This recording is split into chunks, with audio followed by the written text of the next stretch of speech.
Assalamualaikum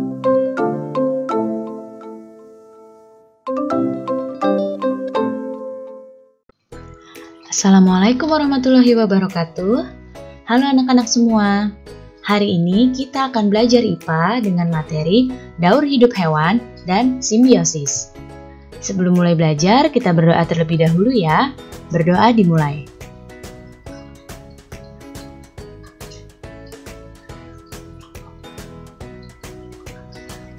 Berdoa selesai. Baik anak-anak, sudah siap untuk belajar hari ini? Kalau sudah siap, mari kita mulai belajarnya.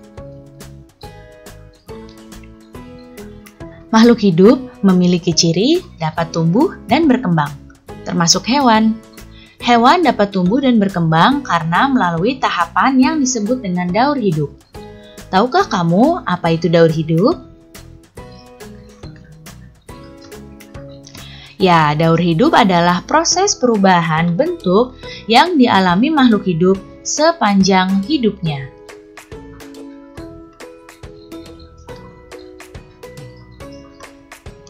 Berikut ini adalah daur hidup hewan. Pengelompokan daur hidup hewan yang pertama adalah hewan yang tidak bermetamorfosis. Hewan tanpa metamorfosis memiliki bentuk tubuh yang sama dari lahir hingga dewasa, hanya mengalami perubahan ukuran tubuh saja. Kemudian, kelompok yang kedua adalah hewan yang bermetamorfosis. Hewan yang bermetamorfosis ini terbagi menjadi dua, yaitu metamorfosis sempurna adalah metamorfosis di mana bentuk tubuh hewan sangat berbeda antara bentuk baru menetas dan bentuk dewasanya. Kemudian yang kedua adalah metamorfosis tidak sempurna. Metamorfosis tidak sempurna ini, bentuk hewan muda tidak berbeda dengan bentuk dewasanya, melalui tahapan peralihan yang disebut dengan nimfa.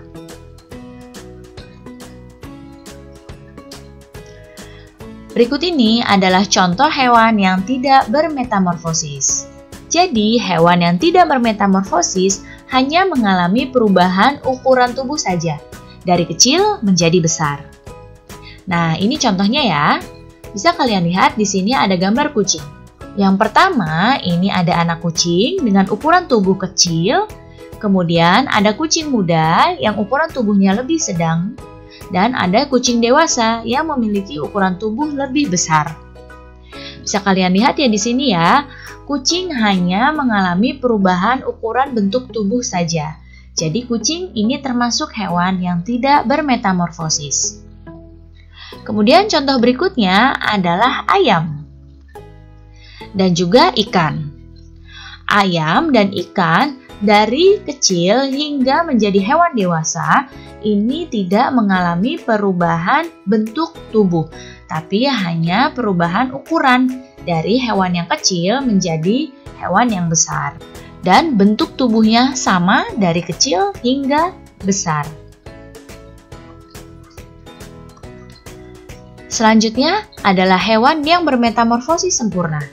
Metamorfosis sempurna ini melewati 4 tahapan, yaitu telur, ulat atau larva, pupa, dan imago. Sekarang lihat di hadapan kalian ini. Ada gambar metamorfosis dari hewan kupu-kupu. Ya, bisa kalian lihat di sini kupu-kupu dimulai dari telur ya. Kemudian yang kedua adalah ulat. Tahapan yang ketiga adalah pupa atau kepompong, dan tahapan yang keempat imago atau hewan dewasa. Selain kupu-kupu, ada juga katak. Di sini katak dimulai dari telur, kemudian menjadi berudu, menjadi katak muda, dan katak dewasa. Dan juga nyamuk. Di sini nyamuk juga dimulai dari telur, kemudian menjadi jentik, kemudian pupa, dan menjadi nyamuk dewasa. Bisa kalian lihat ya di sini bentuk tubuh hewannya mulai dari kecil hingga menjadi hewan dewasa atau imago ini terus berubah. Oleh karena itu hewan-hewan ini disebut bermetamorfosis sempurna. Kemudian hewan yang bermetamorfosis tidak sempurna. Metamorfosis tidak sempurna ini melewati 3 tahapan, yaitu telur, nimfa, dan imago atau hewan dewasa. Contohnya adalah kecoa. Nah, tahapannya hanya telur, kemudian menjadi nimfa, dan menjadi imago atau hewan dewasa. Selain kecoa, contohnya adalah belalang. Ya, selain belalang ada juga capung. Jadi hewan-hewan ini melakukan metamorfosis, namun metamorfosisnya tidak sempurna.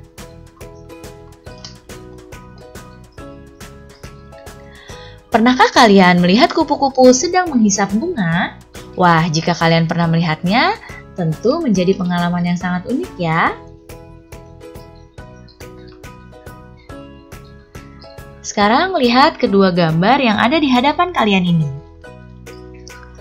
Makhluk hidup itu saling berinteraksi untuk mempertahankan hidupnya. Interaksi antar makhluk hidup dalam ekosistem dapat berupa simbiosis. Apa itu simbiosis? Simbiosis adalah hubungan erat yang khas antara dua jenis makhluk hidup. Simbiosis terbagi menjadi 3. Yang pertama adalah simbiosis mutualisme. Simbiosis mutualisme ini adalah hubungan antara dua makhluk hidup yang saling menguntungkan. Kemudian yang kedua adalah simbiosis komensalisme. Simbiosis komensalisme ini adalah hubungan antara dua makhluk hidup yang hanya menguntungkan satu pihak, sedangkan pihak lain tidak diuntungkan dan juga tidak dirugikan. Yang ketiga adalah simbiosis parasitisme. Simbiosis parasitisme ini merupakan hubungan yang hanya menguntungkan satu makhluk hidup dan merugikan makhluk hidup yang lainnya.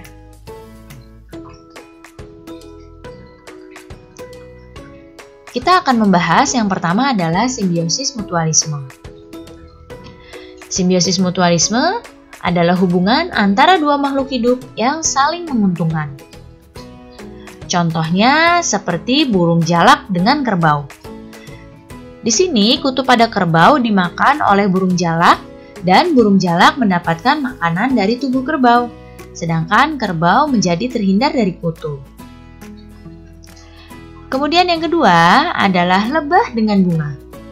Lebah memperoleh nektar dan bunga dibantu penyerbukannya oleh lebah. Yang ketiga adalah buaya dengan burung plover.